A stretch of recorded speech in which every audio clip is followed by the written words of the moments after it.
Welcome back to Strides to Solutions. I'm Esther Adams, and today we're diving into something that could fundamentally transform how you prepare for competition, work through challenging movements with your horse, and even recover from setbacks or injuries. We're talking about mental rehearsal, but not the kind you might have tried before, where you simply close your eyes and picture yourself riding.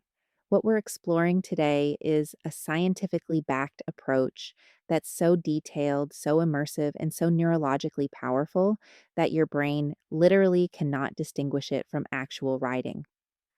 Over the past 20 years, researchers have discovered that when mental imagery includes specific elements, when it engages all your senses, incorporates the emotions you'd actually feel, matches the real timing of movements, and includes the physical sensations of riding, something remarkable happens. The same neural pathways that fire when you're actually in the saddle fire during this enriched mental practice. This isn't just visualization, it's a complete neurological rehearsal that can improve your performance as effectively as physical practice, and in some cases, even more so. What makes this particularly exciting for equestrians is that our sport involves such a complex interplay of factors. You're not just executing movements, you're communicating with a living, breathing partner while managing your own body position, responding to environmental changes, processing judges' feedback, handling competition nerves, and making split second adjustments. Traditional visualization that just focuses on seeing yourself ride perfectly misses most of what actually happens when you're in the saddle. But when you create mental rehearsal that includes the feel of the reins in your hands, the rhythm of your horse's movement beneath you, the sound of their breathing, the butterflies in your stomach before entering the arena, and the emotional regulation required to stay centered, that's when mental practice becomes as powerful as physical training. Let me share what the research tells us, and more importantly, how you can apply this to transform your riding. Studies involving thousands of athletes across sports from basketball to golf to gymnastics have consistently shown that when mental rehearsal incorporates full sensory and emotional realism, performance improvements are dramatic. We're not talking about marginal gains here. Athletes using this comprehensive approach show improvements in skill execution, competitive performance, anxiety management, and even injury recovery that match or exceed traditional training methods. But here's what's really fascinating. The benefits are even more pronounced for complex, dynamic skills like those required in equestrian sports. When researchers look at activities that demand constant adaptation, multisensory processing, and emotional regulation, exactly what riding requires, this enriched mental rehearsal shows its greatest advantages. This makes perfect sense when you think about it. Riding isn't a simple, repetitive motor skill. Every stride requires adjustment. Every transition demands precise timing. Every movement involves a conversation between horse and rider that's both physical and emotional. So let's break down exactly how to create this kind of powerful mental rehearsal. The first element, and perhaps the most overlooked, is the physical component. This doesn't mean you need to be on a horse, but it does mean engaging your body in ways that mirror actual riding. When you mentally rehearse, are you sitting in a chair approximating your riding position? Are you holding something that mimics the weight and feel of reins? Are you wearing your riding clothes, or at least something that gives you a similar physical sensation? I worked with a Grand Prix dressage rider who transformed her mental practice by setting up a simple rehearsal space in her living room. She had a balance ball that she sat on to engage her core the way she would in the saddle. She held leather reins attached to resistance bands to create the feeling of contact. She even played recordings of competition atmospheres, the sounds of warm up arenas, announcements over loudspeakers, horses calling to each other. When she mentally rehearsed her tests, she wasn't just thinking about them. Her body was engaged in a way that closely mirrored actual riding. The results were remarkable. Not only did her test accuracy improve, but she reported feeling more prepared and less anxious at competitions. Her brain had already been there so many times through this enriched rehearsal that the actual competition felt familiar rather than foreign. This is the power of making your mental practice physically engaged rather than purely cognitive. The environmental aspect is equally crucial. Too often, riders mentally rehearse in complete silence, in comfortable settings that bear no resemblance to where they'll actually perform. But think about what your brain experiences at a competition.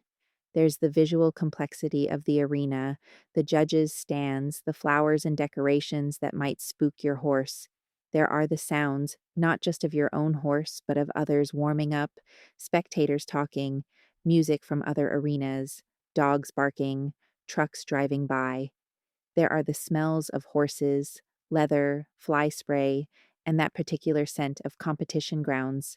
There's the feeling of weather, sun on your face, wind affecting your horse's attention, the different feeling of sand versus grass arenas under your horse's hooves. When you incorporate these environmental elements into your mental rehearsal, you're not just preparing your riding skills, you're inoculating yourself against distractions and surprises. Your brain learns to maintain focus and execute movements despite environmental complexity because it's already practiced doing so dozens of times in mental rehearsal. Here's a practical exercise. Before your next competition, visit the venue's website and study photos of the arenas. Notice the specific features, where the judges sit, what color the arena boards are, what's visible beyond the arena that might catch your horse's attention. Then incorporate these specific details into your mental rehearsal. Don't just imagine an arena. Imagine that specific arena with its particular characteristics. If you can't visit the actual venue beforehand, find videos of previous competitions there. Pay attention to the sounds, the announcer's voice, the way light falls at different times of day. One eventer I worked with took this even further. She created what she called chaos rehearsal. She would mentally practice her dressage test while her husband made random noises in the background, clanging pots, playing music, even occasionally shouting random words. It sounds silly, but she was training her brain to maintain focus and execute movements despite distractions. When she got to actual competitions, where a golf cart drove by during her test, or a horse in the warm up arena had a meltdown, she maintained her concentration because her brain had practiced performing despite disruptions. The task element of mental rehearsal is where many writers make a critical error. They rehearse perfection, the ideal test where every movement flows flawlessly. While there's value in rehearsing success, exclusive focus on perfection doesn't prepare you for reality. In actual riding, things go wrong. Your horse might be stronger than expected in the warm up. You might miss your marker for a transition. Your horse might spook at something. If you've only mentally rehearsed perfection, your brain doesn't know what to do when imperfection occurs. Effective mental rehearsal includes what I call recovery rehearsal. You practice not just executing movements correctly, but recovering when things go wrong. You mentally rehearse your horse being strong and how you'll rebalance. You practice missing a marker and how you'll adjust to still show the movement effectively. You rehearse your horse spooking and how you'll regain composure and connection.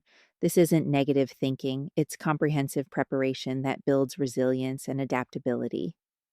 A show jumper I coached incorporated this brilliantly. She would mentally rehearse her courses, including moments where she'd get a bad distance to a fence. In her mental practice, she'd feel the awkward takeoff, experience the moment of, oh no, and then rehearse how she'd rebalance, refocus, and attack the next fence with renewed determination. When these situations occurred in actual competition, because they always do, she didn't panic. Her brain had a program for recovery already installed through mental rehearsal. The timing component is absolutely critical and often completely ignored. Most writers rush through mental rehearsal, running through a test or course in a fraction of the time it actually takes. But your brain needs to practice the actual rhythm and timing of movements. A medium trot across the diagonal should take the same time in your mental rehearsal as it does in reality. A halt should be held for the full required seconds. The approach to a jump should unfold in real time. This real time mental rehearsal serves multiple purposes. First, it trains your internal clock, that intuitive sense of timing that tells you when to prepare for transitions or when you're approaching a marker. Second, it builds the patience and rhythm that are so crucial to good riding.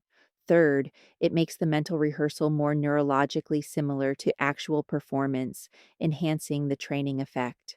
I encourage riders to time their actual tests or rounds, then use a stopwatch during mental rehearsal to match that timing.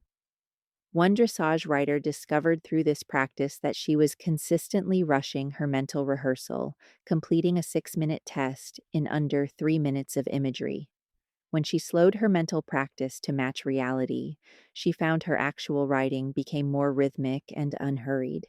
The correlation was direct and powerful. The learning element addresses the evolution of your mental rehearsal as your skills develop.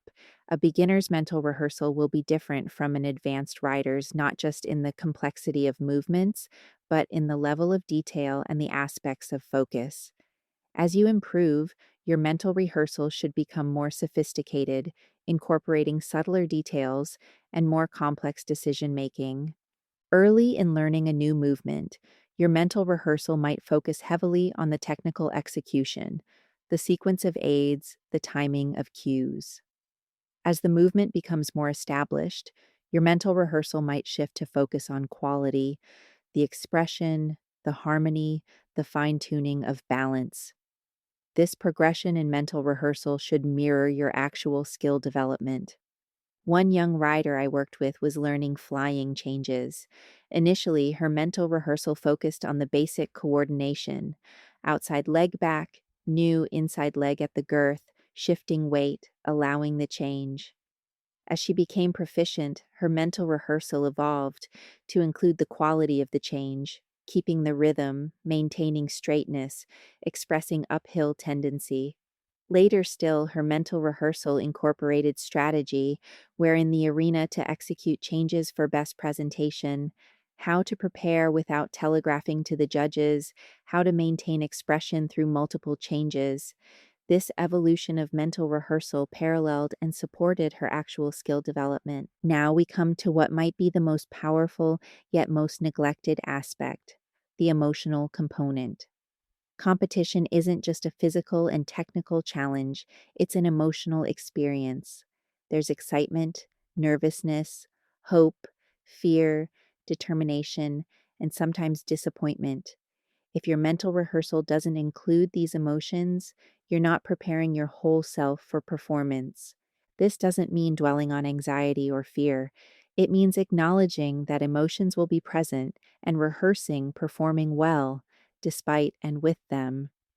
In your mental rehearsal, include the butterflies you feel entering the arena. Include the surge of adrenaline.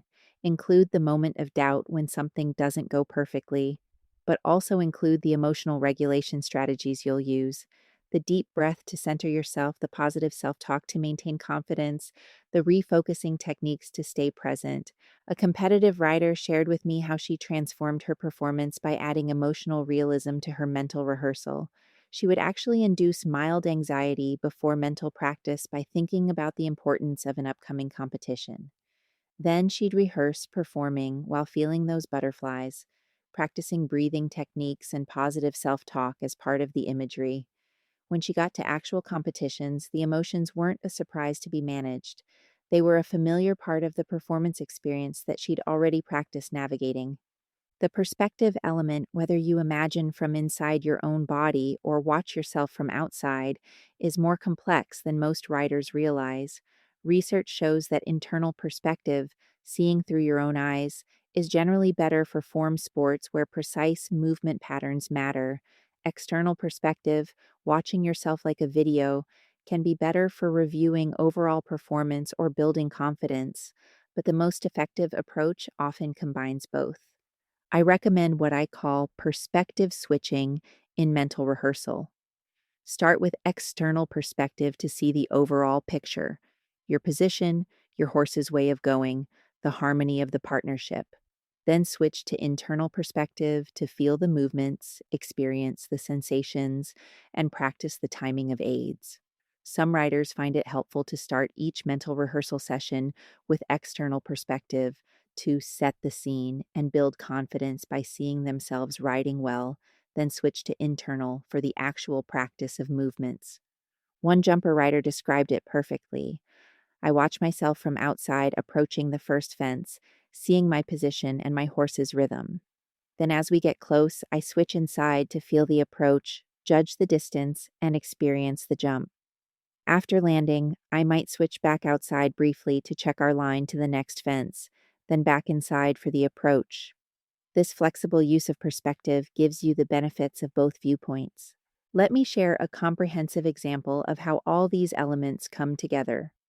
Imagine you're preparing to ride a dressage test at an important competition. Your enriched mental rehearsal might unfold like this. You begin by putting on your riding clothes, or at least your boots and gloves. You sit on something that engages your core, a balance ball, the edge of a firm couch, even a kitchen chair where you can practice your position. You hold something in your hands that mimics reins, leather belts, rope, or actual reins if you have them.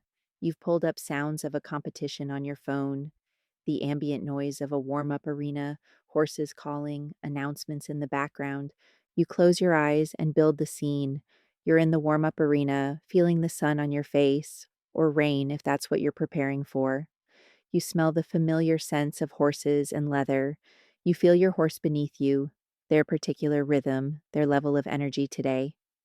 You notice they're a bit fresh, pulling slightly, and you rehearse the half halts and transitions you'll use to get them focused and balanced. You hear your number called. As you walk toward the competition arena, you feel the butterflies begin. Your heart rate increases slightly. You rehearse taking a deep breath, feeling your seat deepen in the saddle. Your shoulders relax. You remind yourself of your preparation, your capability. You enter the arena, and the sounds change. It's quieter here, just your horse's footfalls and breathing. You see the judge at sea, feel the eyes on you, but you rehearse maintaining internal focus. You halt at X. You feel the gathering of your horse's body, the moment of suspension, the square halt. You count the seconds of immobility, feeling your horse's breathing, maintaining the contact. You salute, feeling the formal acknowledgement of beginning your test. As you move off in working trot, you feel the push from behind, the steady rhythm. You rehearse the exact number of steps to your first movement, feeling the preparation, the half halt that says something's coming. Through each movement, you don't just visualize the pattern, you feel everything: the shift of weight for lateral work, the gathering of energy for extensions, the delicate balance of collection. You include moments of imperfection. Your horse breaks gait briefly in the medium trot. You rehearse immediately, correcting, not with panic, but with calm competence, then refocusing on quality for the remainder of the movement. You rehearse the emotional journey too, the satisfaction when a movement goes well, the quick reset when something doesn't, the management of increasing fatigue, the summoning of extra presence for the final center line, the salute at the end, the release of concentration, the pat for your horse regardless of how it went. This entire rehearsal takes the actual time a test would take. Your body is engaged, your emotions are present, your senses are involved. Your brain is firing in patterns nearly identical to actual performance. You're not just thinking about riding, you're creating a neurological experience of riding. Now, some of you might be thinking this sounds incredibly time consuming and complicated, but here's the thing: once you develop this practice, it becomes second nature. You don't have to set up an elaborate scenario every time. Sometimes you might do a quick rehearsal focusing just on a problematic movement, incorporating mainly the physical and timing elements. Other times you might do a full rehearsal with all elements engaged. The key is that when you do mental rehearsal, you make it rich and realistic rather than vague and disconnected. The research on skill retention is particularly compelling for equestrians. Studies show that this enriched mental rehearsal not only improves immediate performance, but creates more durable motor memories. This is crucial for our sport where you might learn a movement in training, but not compete with it for weeks or months.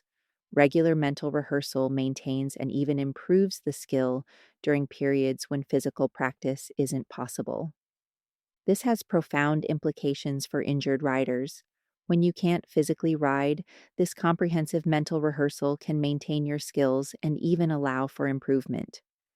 I've worked with riders recovering from injuries who returned to the saddle stronger in some aspects than before their injury because they'd spent weeks doing detailed mental rehearsal that addressed weaknesses they'd been too busy to focus on when riding daily. One rider with a broken collarbone spent 6 weeks doing daily mental rehearsal of sitting trot, a weakness she'd always struggled with. She rehearsed the absorption through her lower back, the stability of her leg, the independence of her hands. She included the physical sensations, the rhythm, the breathing pattern that helped her maintain relaxation. When she returned to riding, her sitting trot had improved dramatically. Her trainer was amazed, not understanding how someone could improve without practice, but she had been practicing, just neurologically rather than physically. The application to learning new movements is equally powerful. Before you ever attempt a new movement on your horse, you can rehearse it mentally dozens of times. This pre learning creates neural pathways that make the physical learning faster and more successful. It's like giving your brain a head start, a blueprint for what you're trying to achieve. A young rider learning tempi changes use this approach brilliantly. Before attempting them on her horse, she spent 2 weeks doing detailed mental rehearsal. She rehearsed the rhythm, the timing, the subtle shift of aids. She included the feeling of the horse jumping through, the maintenance of straightness, the counting of strides. When she finally attempted them physically, her trainer was shocked at how quickly she grasped them, but she'd already ridden hundreds of tempi changes in her mind. Let's talk about managing competition anxiety through this enriched rehearsal. Traditional sports psychology often treats anxiety as something to be eliminated or suppressed. But anxiety is a normal part of competition, and trying to eliminate it entirely is both impossible and potentially counterproductive. Instead, this approach rehearses performing well with anxiety present. In your mental rehearsal, you deliberately include the physiological sensations of anxiety, increased heart rate, butterflies, perhaps slight trembling. But you rehearse these as normal, even helpful responses that indicate your body is preparing for performance. You rehearse using the energy of anxiety to sharpen focus rather than letting it scatter your attention. You rehearse breathing techniques not to eliminate anxiety, but to keep it at an optimal level. One writer described it as making friends with my nerves. Through mental rehearsal that included anxiety, she stopped being surprised or alarmed when she felt nervous at competitions. The nerves became a familiar part of her performance routine, something she knew how to work with rather than against. Her competition results improved dramatically, not because she became less nervous, but because she became skilled at performing while nervous. The research on combining mental rehearsal with physical practice shows synergistic effects. The improvements from doing both exceed the sum of doing each separately. This has practical implications for how you structure your training. Rather than thinking of mental rehearsal as something you do when you can't ride, integrate it into your regular training routine. Before you ride, spend 5 minutes doing detailed mental rehearsal of what you plan to work on. This primes your neural pathways and clarifies your intentions. After you ride, spend 5 minutes mentally rehearsing the best moments from your session, reinforcing successful patterns. On days between rides, do longer mental rehearsal sessions focusing on upcoming competitions or challenging movements. This integration of mental and physical practice accelerates learning and improves retention. The perspective of making mistakes in mental rehearsal deserves special attention.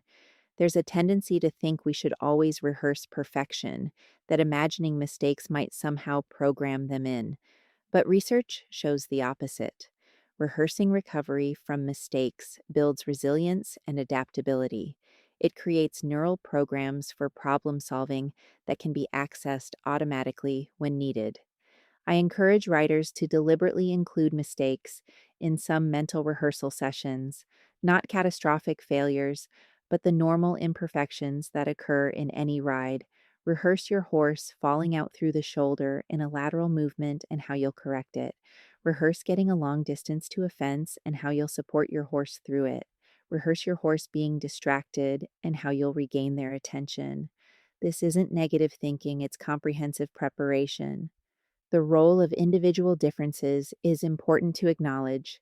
Some people naturally create vivid, multisensory imagery, while others find it more difficult.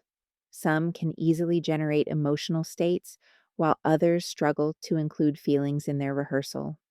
These differences don't determine whether mental rehearsal will work for you, but they might influence how you approach it. If you struggle with visual imagery, lean more heavily on kinesthetic and emotional elements.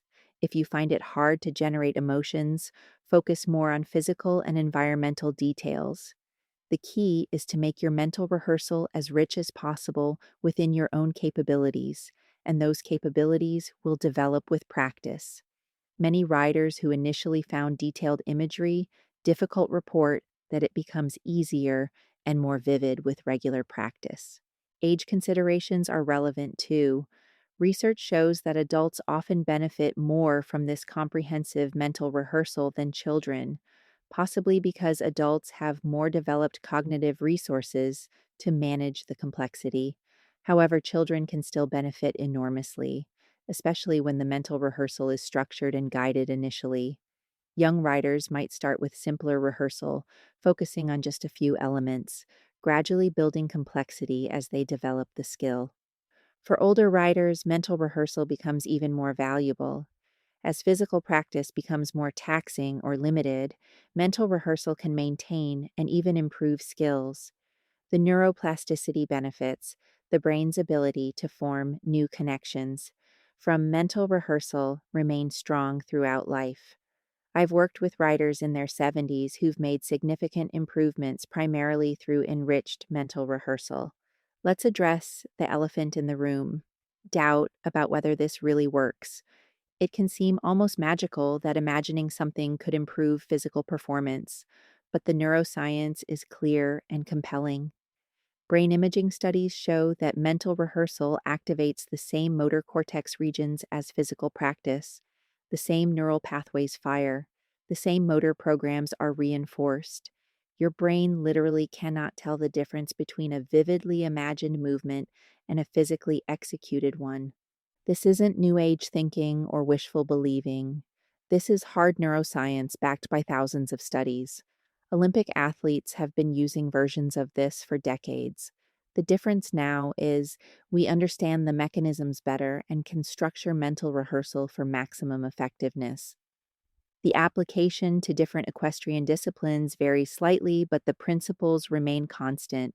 For dressage riders, the focus might be more on precision, timing, and harmony. Mental rehearsal would emphasize the subtle communication of aids, the development of cadence, the expression of gaits. For jumpers, the focus might be more on lines, distances, and quick decision making. Mental rehearsal would emphasize visual processing, spatial judgment, and rapid adjustments. Eventers have the unique challenge of rehearsing for three distinct phases. Mental rehearsal for cross country would include the speed, the terrain changes, the approach to solid fences. It would include the cardiovascular sensation of sustained effort, the decision making at combinations, the management of time. This variety actually makes mental rehearsal even more valuable for eventers, as they can practice phase specific skills even when physical training focuses on another phase. For Western riders, whether in reining, cutting, or trail, the principles apply with discipline specific adaptations. A reiner might rehearse the explosive departure into a gallop, the gathering for a sliding stop, the balance through a spin. A cutter might rehearse reading cattle, the quick lateral movements, the independent seat that allows the horse to work.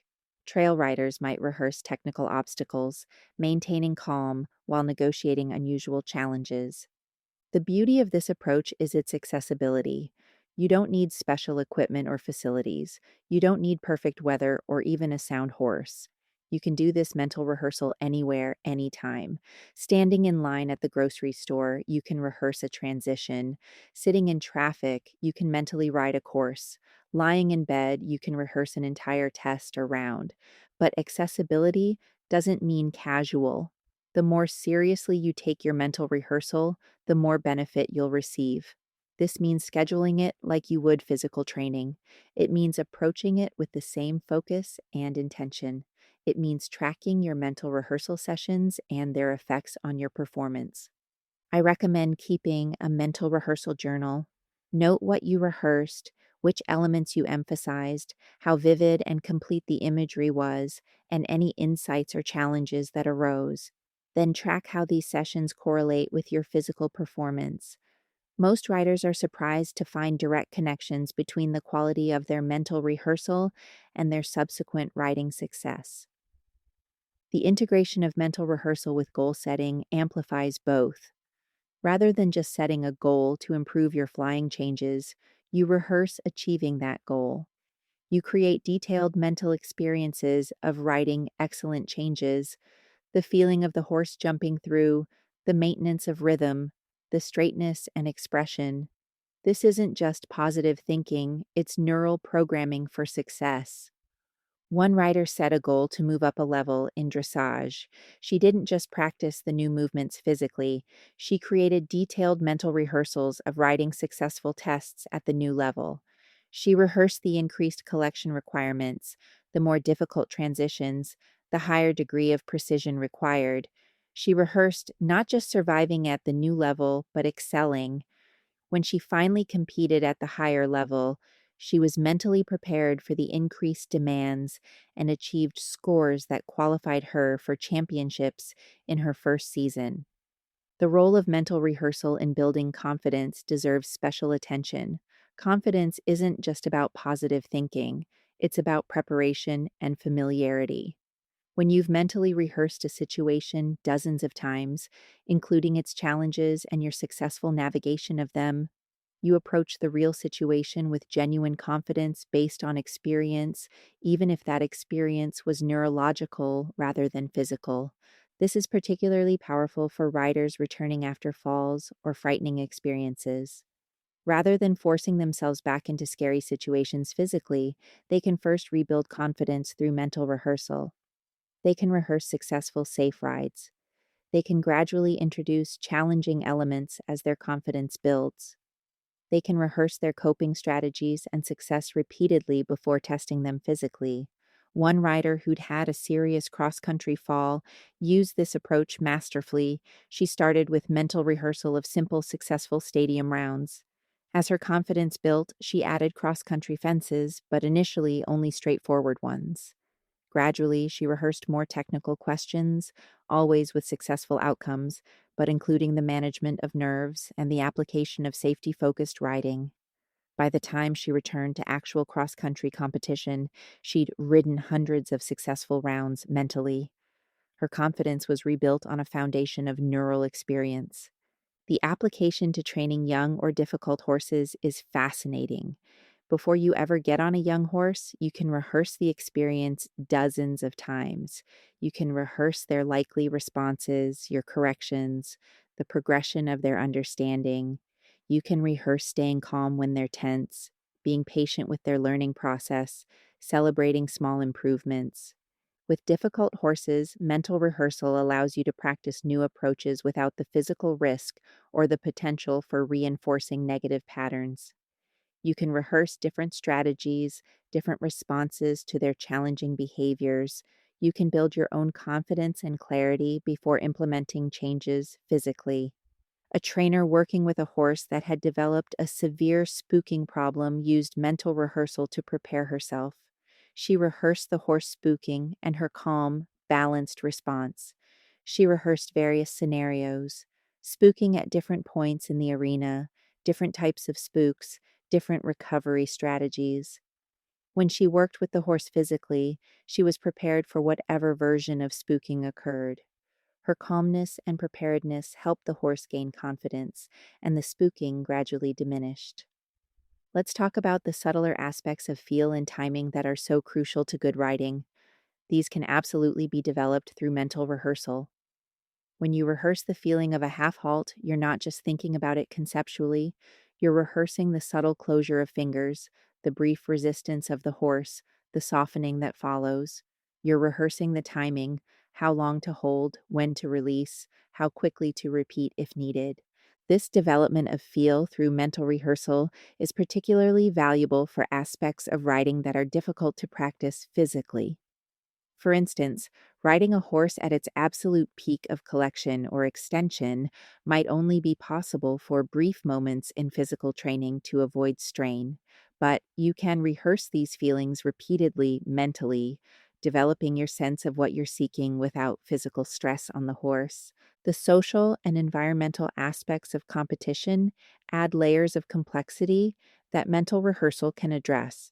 You're not just riding, you're performing in front of judges, spectators, and other competitors. There's the social pressure, the sense of being evaluated, the comparison to others. Including these elements in mental rehearsal prepares you for the full experience of competition.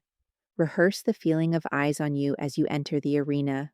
Rehearse maintaining internal focus despite external observation. Rehearse the moment of saluting the judge, acknowledging the formal evaluation while maintaining your composure. Rehearse hearing scores announced for other riders and maintaining your own focus and confidence. These social elements are often what derail riders who are technically prepared but mentally unprepared for the full competition experience. The interesting paradox is that the more detailed and realistic you make your mental rehearsal, the more it helps you stay present in actual performance. Because your brain has already processed all these details, you don't get distracted by them in reality. The judge's presence doesn't pull your attention because it's familiar from rehearsal. The loudspeaker doesn't startle you because you've heard it dozens of times mentally.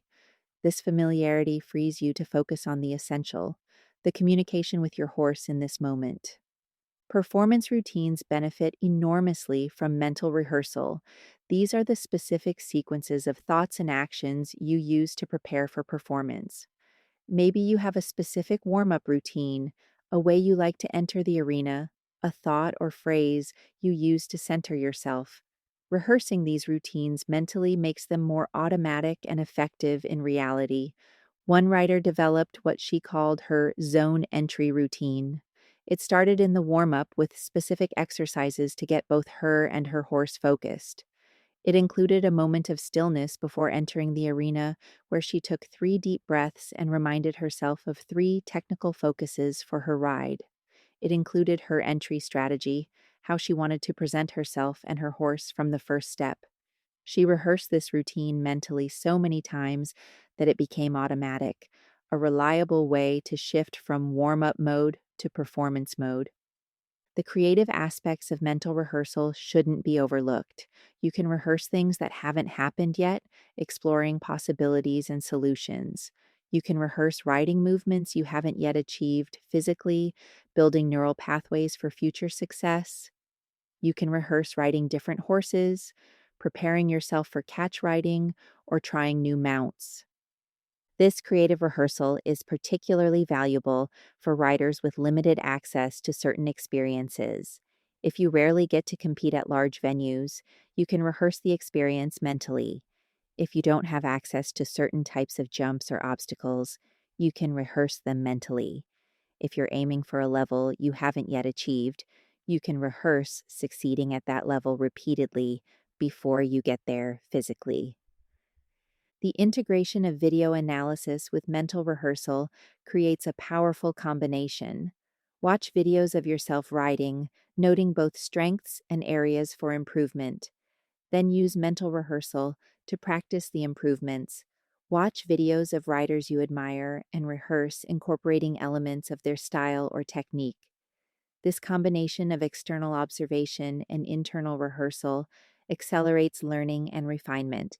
The role of mental rehearsal in developing artistry and expression in writing is profound.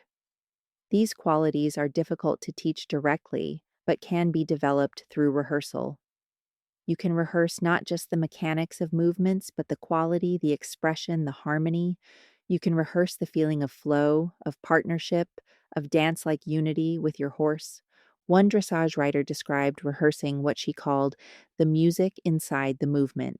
Even when writing tests without music, she rehearsed an internal sense of rhythm and phrasing that elevated her presentations from technically correct to artistic. This wasn't something she could easily practice physically without exhausting her horse, but she could rehearse it endlessly mentally. The management of pressure situations through mental rehearsal extends beyond competition. Rehearse riding in clinics with respected trainers. Rehearse being watched by potential buyers if you're selling a horse. Rehearse riding in exhibitions or demonstrations. Each of these situations has unique pressures that can be prepared for through detailed mental rehearsal. For professional riders, mental rehearsal can address the business pressures of the sport. Rehearse riding sales horses with potential buyers watching. Rehearse teaching difficult students while maintaining patience and professionalism. Rehearse managing multiple horses at a competition, maintaining quality focus for each. These professional demands add layers of complexity that mental rehearsal can help manage. The physical recovery benefits of mental rehearsal are particularly relevant for our sport, where injuries are unfortunately common. During physical recovery, mental rehearsal maintains neural pathways for riding skills, but it goes beyond maintenance. Riders often report that forced breaks with mental rehearsal lead to breakthroughs in understanding or feel that had eluded them during constant physical practice. The mental space created by physical absence but mental engagement allows for a different kind of learning. You might suddenly understand why a movement has been difficult, seeing it from a new perspective in mental rehearsal. You might discover tension patterns you hadn't noticed when physically riding. You might develop new strategies or approaches that wouldn't have occurred to you in the midst of physical training. One rider recovering from a back injury spent 3 months doing detailed mental rehearsal. She focused particularly on her position, something she'd struggled with for years. In mental rehearsal, she could feel and correct position flaws without the physical compensation patterns that had become habitual. When she returned to riding, her position had improved dramatically.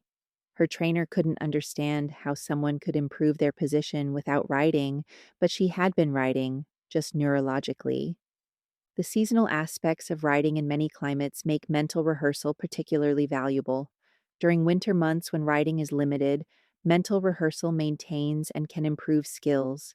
Rather than seeing winter as lost training time, it becomes an opportunity for focused mental work that might be neglected during busy riding seasons. The application to specific problems or challenges is where mental rehearsal really shines. If you have a horse that rushes fences, you can rehearse the approach with perfect rhythm dozens of times mentally before addressing it physically. If you struggle with sitting trot, you can rehearse the mechanics and feeling repeatedly without the physical strain. If your horse tends to break gait in lateral work, you can rehearse the prevention and correction strategies until they become automatic. The key is to be specific about what you're trying to improve and to rehearse the solution, not the problem. Don't rehearse your horse rushing, rehearse successfully rating them. Don't rehearse bouncing in sitting trot, rehearse absorbing the movement smoothly. Don't rehearse your horse breaking gait, rehearse maintaining the rhythm. This solution focused rehearsal builds neural pathways for success rather than reinforcing problem patterns. Let me share how this might work for a specific common challenge: maintaining connection through upward transitions. Many riders lose the connection in the moment of transition, either dropping the contact or holding too strongly. In mental rehearsal, you would feel yourself preparing for the transition, maintaining elastic contact through your elbows. Rehearse the slight increase in leg that says forward while your hands remain steady but not rigid. Feel the horse stepping under, lifting through the back. Rehearse following that lift with your seat while maintaining consistent contact. Feel the first step of the new gait, ensuring the connection remains elastic. Rehearse the continuation into the new gait with maintained connection. You would rehearse this with different levels of horse response. Sometimes the horse might be sluggish, requiring more leg while still maintaining soft hands.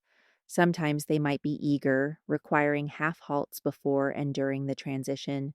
You're not just rehearsing one perfect transition, you're building a library of responses for various situations. The cumulative effect of regular mental rehearsal is what creates transformation. One session might help slightly, but daily practice over weeks and months rewires your neural pathways. It's like physical fitness. One workout doesn't create fitness, but consistent training does. Mental rehearsal follows the same principle. I recommend starting with just 5 to 10 minutes daily. Choose one specific element to work on. Make it as detailed and realistic as possible within that time frame. As you develop the skill, extend the sessions and add complexity. Some writers eventually do full hour-long mental training sessions, rehearsing entire competitions or schooling sessions in complete detail. The integration with breathing and relaxation techniques amplifies the benefits. Before beginning mental rehearsal, spend a minute or two focusing on breathing and releasing physical tension. This not only improves the quality of the imagery, but also associates relaxation with performance preparation. When you then prepare for actual competition using similar breathing techniques, your brain recalls the successful rehearsals and confidence follows. For riders dealing with fear or anxiety issues, this combination is particularly powerful. The relaxation techniques calm the nervous system, while the mental rehearsal builds positive neural patterns. Over time, the association between riding scenarios and relaxation strengthens, replacing associations with fear or tension. The role of self talk within mental rehearsal deserves attention. As you rehearse, include the internal dialogue you want to have while riding. This might be technical reminders, confidence building phrases, or focus cues. Rehearsing positive, productive self talk makes it more likely to occur automatically during actual performance. One jumper rider rehearsed specific phrases for different parts of courses, approaching combinations, rhythm and balance, in tight turns, look and leg, to steady, eager horses, wait and breathe. These became automatic through mental rehearsal, providing clear focus without conscious thought needed during actual performance. The development of independence of aids through mental rehearsal might seem impossible, but it's actually highly effective. You can rehearse your leg working independently from your hand, your seat remaining stable while your legs are active. Because mental rehearsal allows for perfect execution without physical limitation, you can develop the neural patterns for independence that might be difficult to achieve physically, especially early in learning. The value for instructors and trainers is immense. By understanding and using these mental rehearsal techniques, you can help students progress even when physical practice is limited. You can assign mental homework that accelerates learning. You can help students overcome plateaus by addressing the mental and neural aspects of skill development.